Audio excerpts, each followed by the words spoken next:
Assalamualaikum. Assalamualaikum warahmatullahi wabarakatuh. Waalaikumsalam warahmatullahi wabarakatuh. Sehat-sehat semua, Nana.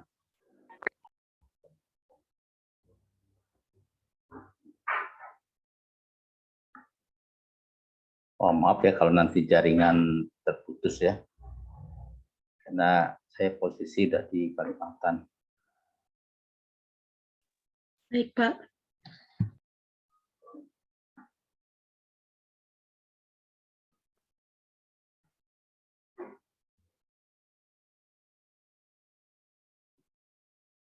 Kalau nggak salah total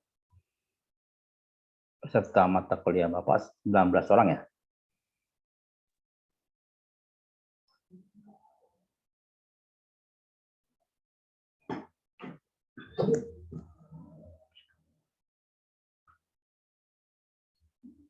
Bapak coba share dulu ya. Yang Bapak kemarin coba tambahkan yang terkait dengan soal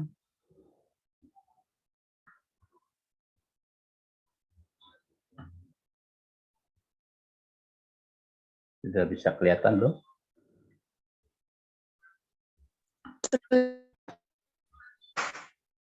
Sudah kelihatan, Mbak? Pak. Sudah, Pak. Sudah ya. Sudah, Pak. Sebelum itu, tolong Ifti bacakan dulu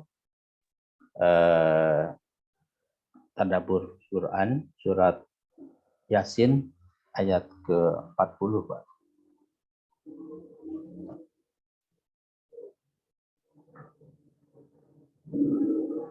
Ada sebelah kiri.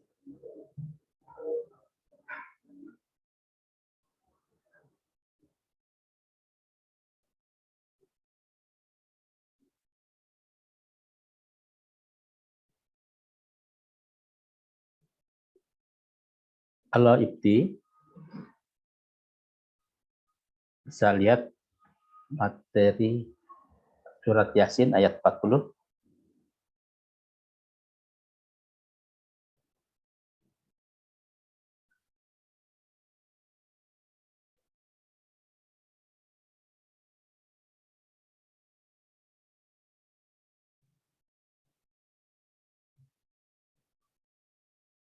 Pakai deh, pakai. Mas pakai, bacakan Mas.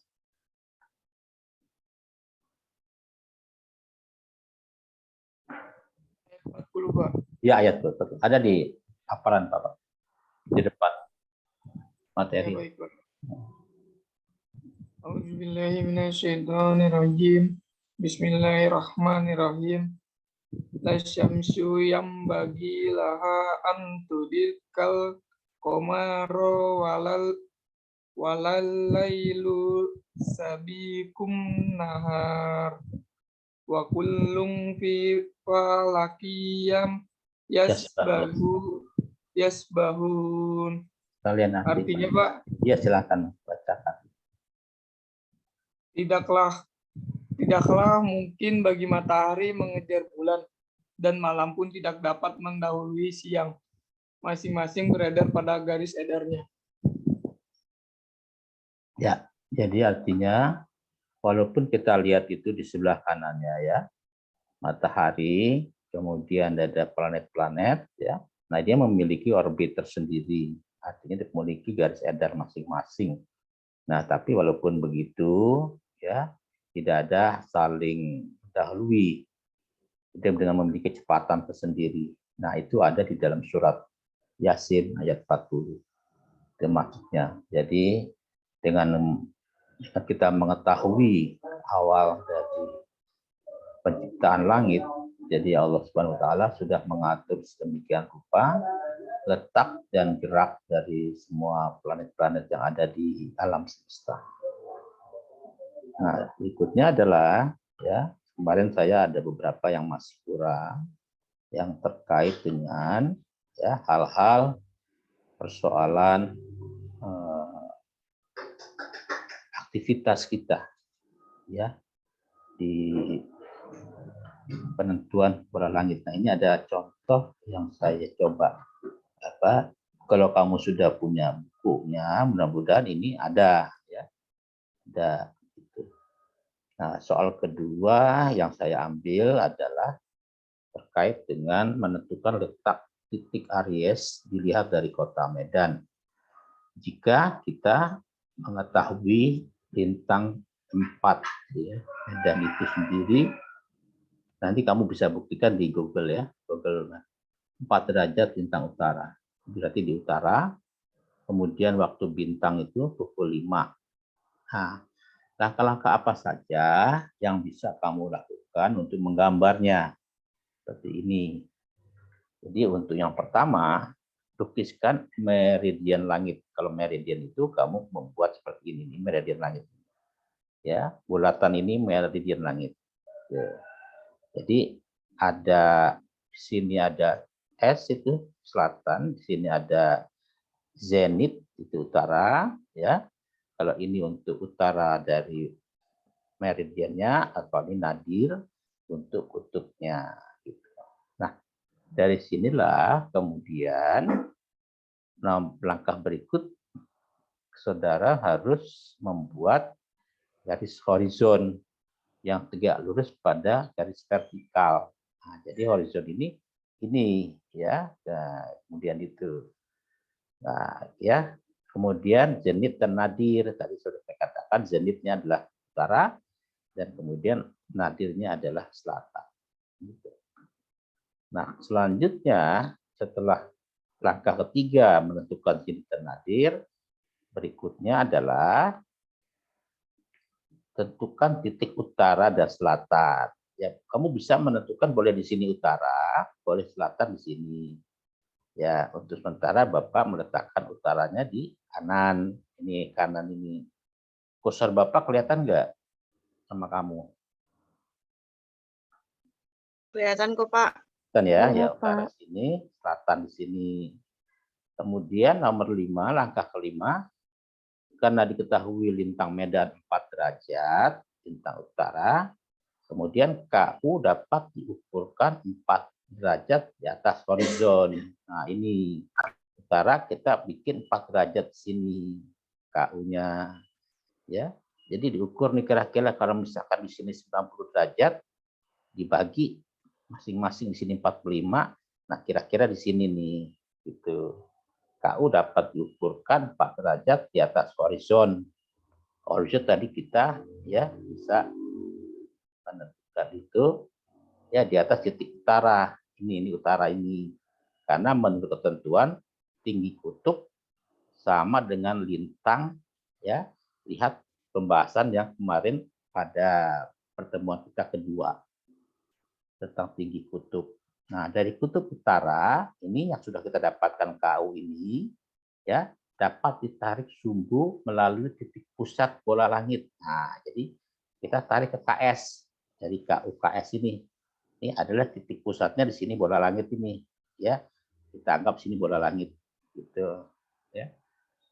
Nah, titik pusat bola langit dan pada ujung sebelahnya terletak KS di bawah horizon. Ini KS ini di bawah horizon. Yang kita tarik adalah horizon langit ini nih, yang tadi SZUN, ya. Ada selatan, ada zenit, ada utara, ada nadir. Poin nomor 7, ya, tariklah seterusnya ekuator langit. Nah, ekuator langit itu adalah EKI, ya. EKI garis penengahnya tegak lurus sumbu langit. Nah, kalau garis tengahnya ini garis tengahnya ini ya tegak lurus sumbu langit. Jadi EKI ini. Jadi tegak lurus nih. Jadi dia bersama dengan KUKS, dia tegak lurus. Jadi kalau kita misalkan mengambil ini yang baru nih, ya kan, EQ-nya adalah garis diameter tengah, garis tengahnya itu, maka yang disebut dengan ekuator langit ini, ekuator langit ini. Ya, kalau ini bidang horizon, ini nih, ya kan, yang tengah gitu, ya. Nah, kalau ini adalah ekuator langit. Yang di luar ini adalah meridian. Kemudian setelah nomor 7, langkah berikutnya,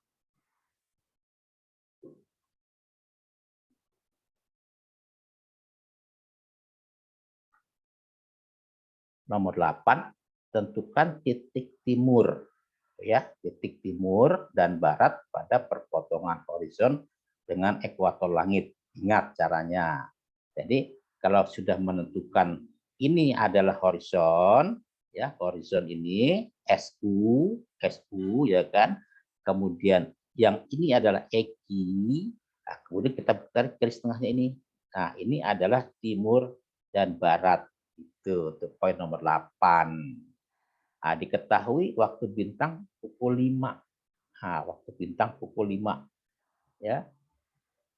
Tadi kan sudah tahu bahwa Medan itu menentukannya dari utara, ya kan 4 derajat di sini dari KU. Nah, kemudian karena dia pukul 5, sekarang dapatlah ditentukan letak titik Aries, yaitu 5 kali 15 derajat, ya. 5 kali 15 derajat itu sama dengan 75 derajat dari kulminasi atas atau meridian ke arah barat. Ya.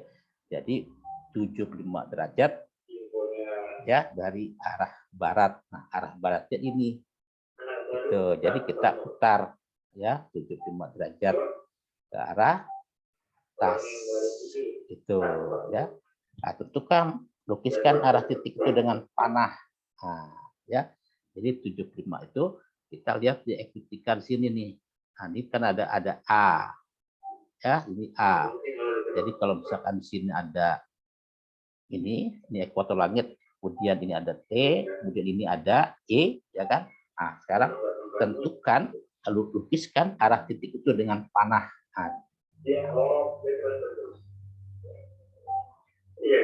Nah, kira-kira di mana posisinya? Ayo.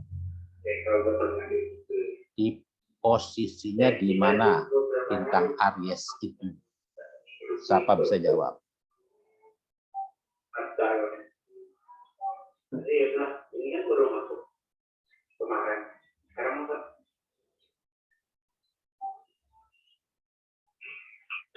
Ini anak-anak 75 derajat karena 5 derajat itu kali 15 derajat pukul 5 itu. Posisinya itu di mana sekarang? Baik, nanti kamu bikin ini ya. Kamu tunjukkan nanti bintang Aries itu posisinya apakah di A, apakah nanti dia di bawah sini, apakah nanti di atas sini atau di sini. Yang penting dia 75 derajat posisinya. Bisa juga utaranya kamu ambil di sebelah sini. Utaranya. Tadi kalau itu kan utaranya di kanan ya, kamu ambil di sebelah kiri. Tuh. Ya.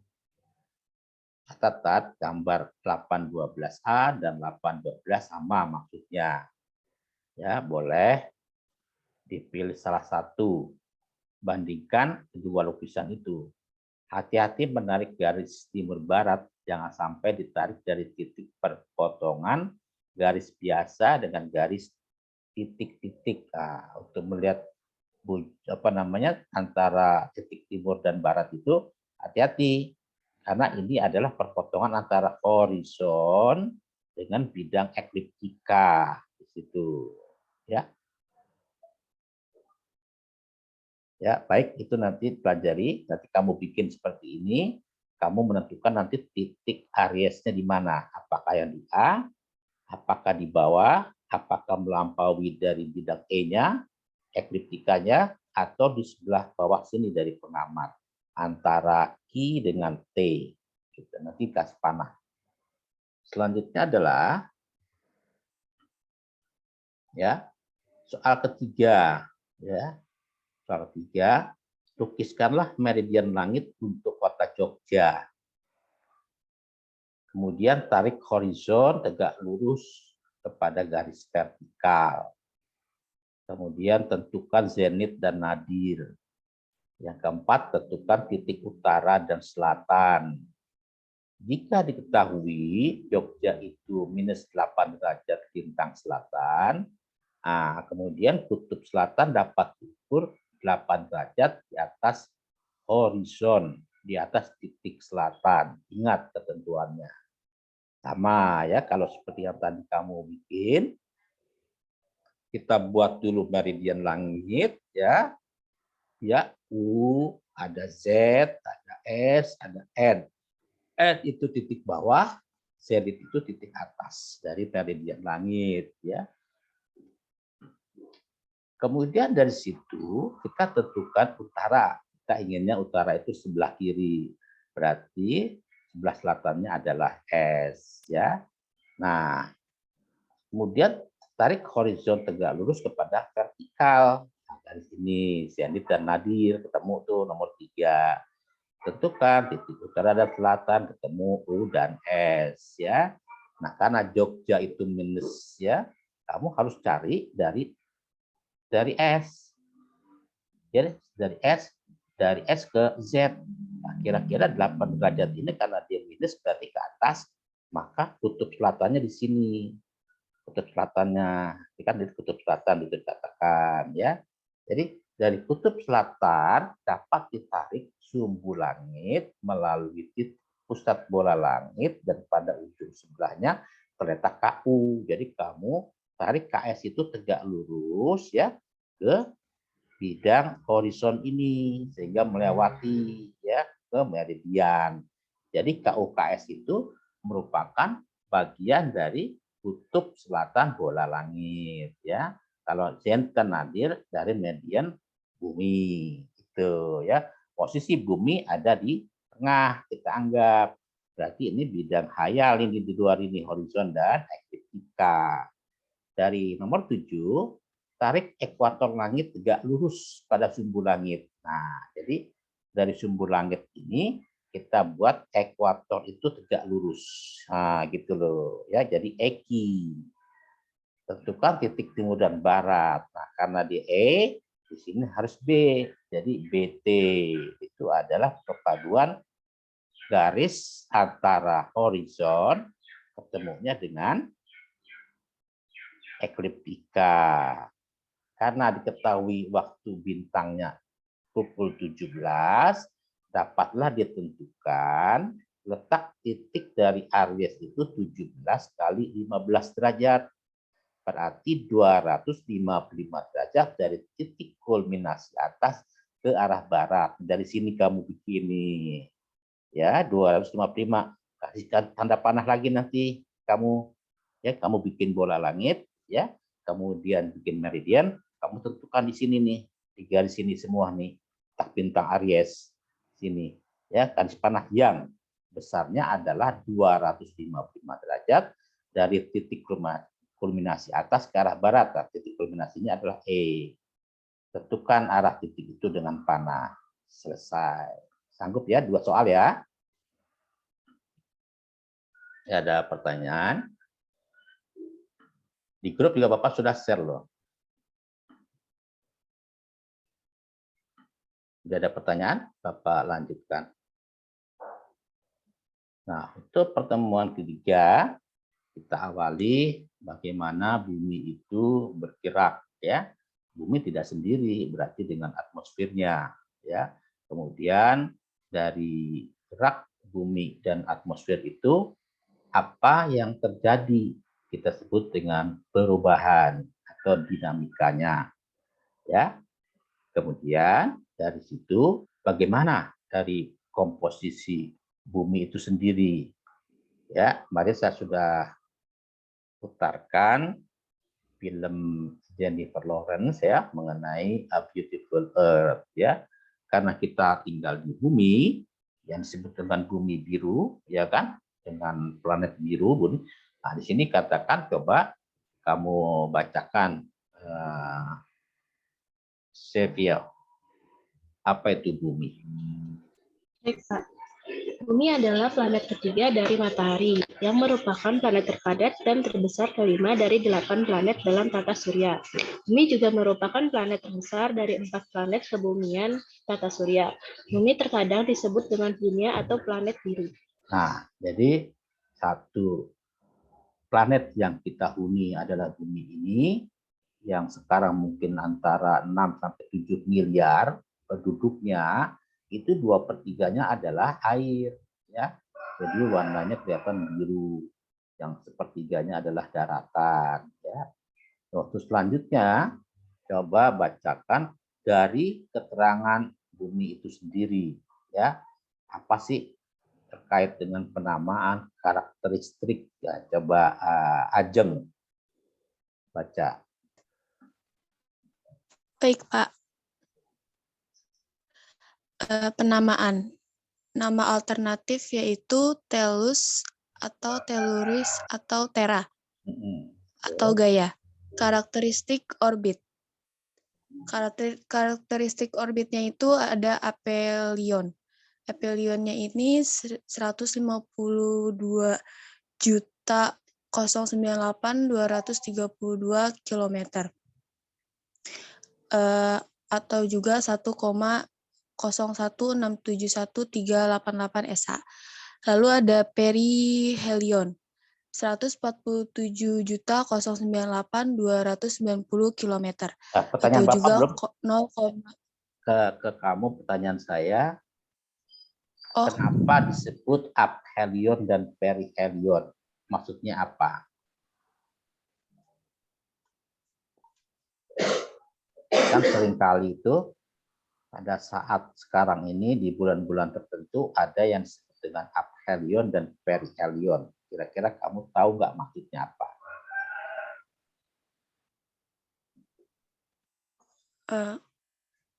kalau perihelion itu ketika bumi berada dekat matahari ya, Pak? Ya, betul. Kalau Jadi, aphelion sebaliknya. betul. Jadi pada saat panas yang terjadi pada musim-musim di bulan tertentu, jarak antara bumi matahari itu yang terdekat gitu, ya, perihelion disebutnya, karena kita berada pada posisi terdekatnya.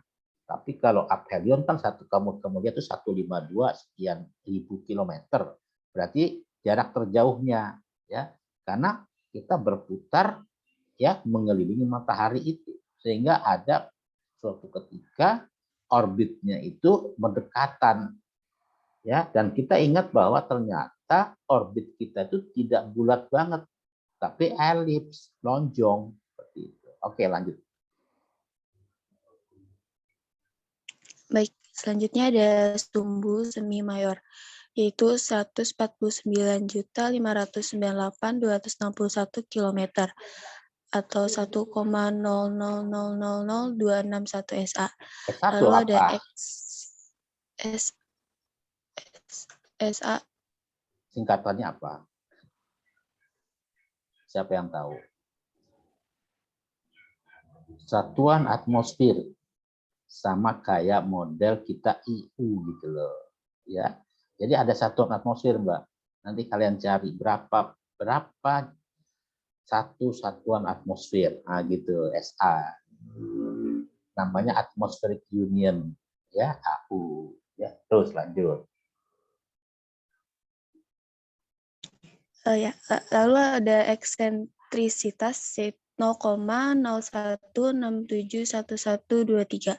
Ya. Lalu ada periode orbitnya ada 365 hari atau 1 tahun. Ya. Ada kecepatan orbitnya 29,78 km Per detik. Atau per detik atau 107.200 km per jam. Ada anomali rata-ratanya 357,5 derajat. Ada inklinasinya ada 7,155 derajat ke ekuator matahari atau 1,57869 derajat ke bidang invariabel. Lalu ada bujur. Inklinasi kamu dapatkan waktu itu di meteorologi. Apa artinya inklinasi?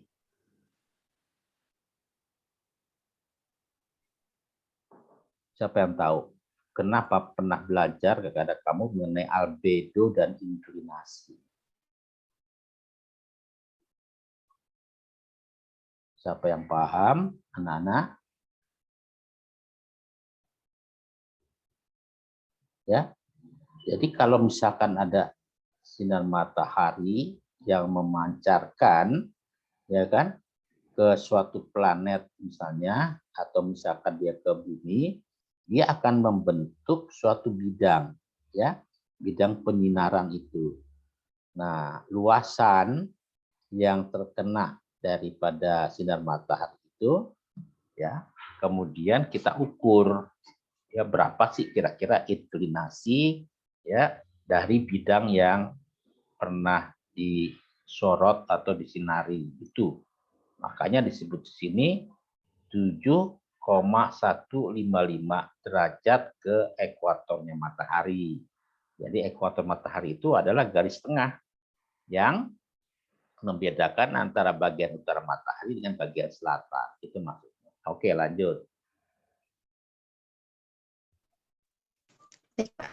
Lalu 3,6 Ya. derajat. Ada argumen perihelion 114,20783 derajat. Ya, jadi semua sekarang ada yang satuan astronomi, ada satuan derajat, ya kan? Ada di situ satuannya kilometer.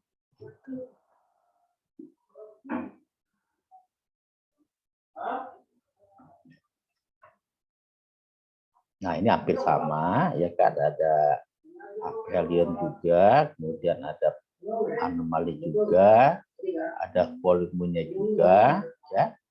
Baik, kemudian ada kelanjutannya di sini. Volume dari bumi itu, ya, 1,08321 kali 10 pangkat 12, ya. Itu. Sedangkan masanya adalah 5,97219 kali 10 pangkat 24 kilogram. Massa daripada bumi adalah 5,515 gram per sentimeter kubik. Nah, gravitasi permukaan, ya, jadi bumi memiliki gravitasi itu 9,78 meter per detik kuadrat. Kecepatan lepas, ya, itu adalah 11,186 kilo. Periode rotasi sideris itu 0,9972 detik, ya. Kemudian untuk jamnya 23 jam 50 menit 4,100 detik. Kecepatan rotasi ekuator 1674,4 km per jam. Kemiringan sumbu 23 derajat 26 menit 21 detik. Albedo, dari inklinasi sekarang albedo 0,367 geometri. Kalau albedo itu sinar yang memancar albedonya, kemudian dia mendapatkan berapa persentase, ya, antara albedo tanah, kemudian albedo di salju. Nah, itu agak berbeda, Mbak. Ya, lalu di situ muncul pula berapa persen dari albedo itu yang langsung diserap kembali oleh permukaan atau dikembalikan ke angkasa atau atmosfer. Suhu permukaan bumi minimal berdasarkan Kelvin 184 Kelvin. Celcius minus 89,2 derajat Celcius. Jadi dingin banget ya. Kalau untuk rata-ratanya 288 Kelvin, sedangkan untuk rata-rata Celciusnya 15 derajat Celcius. Nah, selanjutnya coba Putri bacakan pengertian atmosfer itu sendiri. Pengertian atmosfer. Atmosfer berasal dari bahasa Yunani dari kata atmos yang berarti uap atau gas dan spaira yang berarti selubung yang berbentuk bulatan. Atmosfer adalah suatu lapisan gas yang mengelilingi suatu ya Pak? Suatu ya. Suatu atau material massa padat. yang ditarik oleh suatu gaya gravitasi dari material tersebut dan ditahan dalam jangka waktu yang lama. Bila gaya gravitasi tinggi dan suhu atmosfer rendah. Atmosfer bumi adalah lapisan gas yang menyelimuti planet bumi yang ditahan oleh gravitasi bumi. Atmosfer bumi mempunyai ketebalan sekitar 1000 km yang dibagi menjadi lapisan-lapisan berdasarkan yang pertama ada profil temperatur, yang kedua ada komposisi atmosfer, yang ketiga ada sifat radioelektrik, yang keempat ada DL. Apa Pak ini Pak? Maksudnya D dan lain-lain. Oh iya, baik Pak. Kajian tentang deskripsi dan pemahaman fenomena atmosfer disebut sains atmosfer atau secara tradisi dinamakan METCLIM. Oke. Ya adalah baik.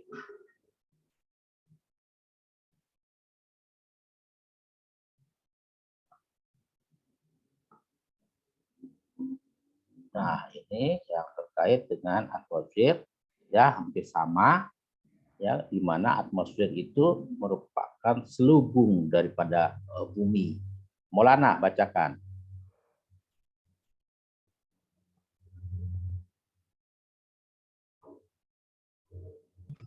Ya, yang atmosfer ya Pak.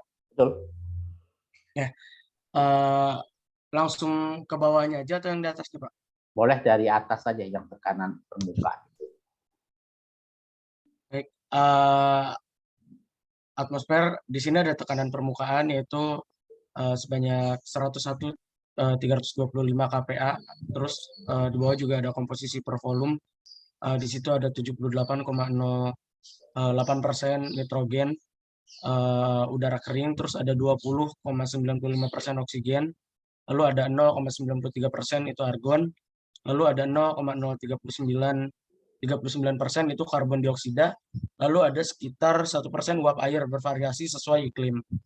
Nah, bumi terbentuk sekitar 4,54 miliar tahun yang lalu, dan kehidupan sudah muncul di permukaannya paling tidak sekitar 3,5 miliar tahun yang lalu. Nah, biosfer bumi kemudian secara perlahan mengubah atmosfer dan kondisi fisik dasar lainnya, yang memungkinkan terjadinya perkembangbiakan organisme serta pembentukan lapisan ozon. Yang bersama medan magnet bumi yang menghalangi radiasi surya berbahaya dan mengizinkan makhluk hidup mikroskopis untuk berkembang biak dengan aman di daratan. Sifat fisik, sejarah geologi, dan orbit bumi memungkinkan kehidupan untuk bisa terus bertahan. Litosfer bumi terbagi menjadi beberapa segmen kaku atau lempeng tektonik yang mengalami pergerakan di seluruh permukaan bumi selama jutaan tahun. Lebih dari 70% permukaan bumi itu ditutupi oleh air, dan sisanya terdiri dari benua dan pulau-pulau yang memiliki banyak danau dan sumber air lainnya yang bersumbangsih terhadap pembentukan hidrosfer. Nah, kutub bumi sebagian besarnya tertutup es padat di Antartika dan es laut di paket es kutub. Oke, makasih ya. Jadi ingat, kita juga pernah belajar METCLIM itu bagaimana komposisi atmosfer ya. Ternyata di sini bumi itu sudah terbentuk 4,54 miliar tahun. Nah, itu bumi. Wah, kita juga harus tahu bahwa selain bumi ada planet lain. Nah, semua para pakar sudah menentukan kapan dia tercipta. Sama seperti penciptaan dari alam semesta, ya, galaksi, nebula, kemudian asteroid segala macam di situ. Nah, dari bumi sendiri kita pernah belajar mengenai tentang batuan yang kita belajar di litosfer atau di dalam mata kuliah bisa ditemukan ada geologi. Nah, kemudian kita belajar hidrologi untuk belajar hidrosfer, kita belajar atmosfer itu sendiri, dan ada belajar hidrosfer yang terkait dengan kehidupan. Sedangkan untuk airnya sendiri ada kita belajar hidrologi. Gitu ya. Jadi itulah yang sekarang kita jadikan bagian yang terkait dengan kehidupan di bumi. Interior bumi masih tetap aktif dengan inti dalam dan tidak besi padat. Sedangkan inti luar berupa fluida. Ya, fluida itu bisa cair, ya, bisa bergerak, bukan berupa fluid. Ini menyebabkan medan magnet dan thermal yang relatif padat di bagian mantel. Ya, kamu bisa lihat beberapa film yang terkait dengan Earth, bumi, ya, atau dengan kondisi dalam bumi, ya, ada perjalanan ke dalam bumi. Nah, untuk sementara kalian istirahat dulu, kita lanjutkan di sesi kedua, ya. Kemudian tolong di sesi sebelum kita masuk, tentukan panah bintang Aries yang tadi 2 soal yang Bapak berikan ke kalian. Sanggup ya? Gak apa-apa, salah juga nggak apa-apa, nanti dimunculkan. Dari gambar yang kamu bikin bulatan bola langit itu, ini loh Pak, bintang Aries yang dimaksud. Nah, demikian dulu untuk sesi pertama. Kita istirahat 10 apa 15 menit ya. Akhirul kalam, Bapak ucapkan Assalamualaikum warahmatullahi wabarakatuh.